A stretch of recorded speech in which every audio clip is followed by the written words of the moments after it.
සුබ දවසක් කියලා පිළිගන්නවා ඔයාලා සියලු දෙනාම හැනෝරා 3D අවකාශයෙන් අරගෙන එන තවත් 3ds Max ටියුටෝරියල් එකකට.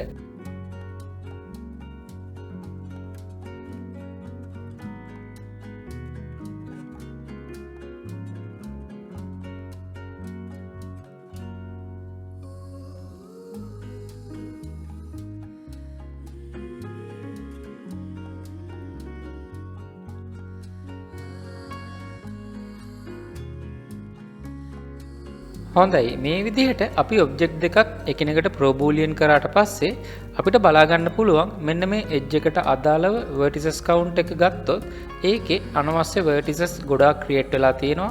ඒක බලා ගන්න මම polygon select කරලා shift key එකත් එක්කලා vertex select කරනවා.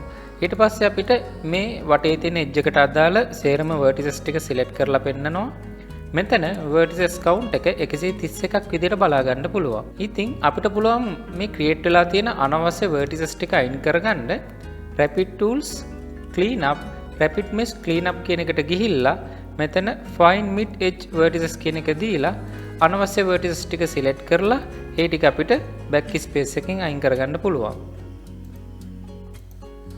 ඊට පස්සේ අපි නැවතත් අපේ vertices count එක බැලුවොත් මෙතන 81ක් කියලා බලා ගන්න පුළුවන්. හොඳයි අපිට පුළුවන් ඒ විදිහටම අනවශ්‍ය vertices ටික අයින් කරගන්න rapid tools එක පාවිච්චි කරන්නේ නැතුව කරන්න තියෙන්නේ කලින් විදිහටම vertices ටික මේ විදිහට select කරා ඊට පස්සේ keyboard එකේ X key එක press කරලා එන search all action කියන මෙන්න මේ dialog එකේ type කරන්න scrap words කියලා.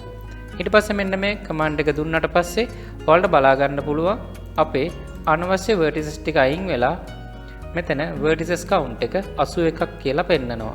ඉතින් අපිට පුළුවන් මෙන්න මේ ක්‍රම දෙකෙන්ම අපි pro boolean කරාට පස්සේ create වෙන අනවශ්‍ය vertices ටික අයින් කරලා දාන්න.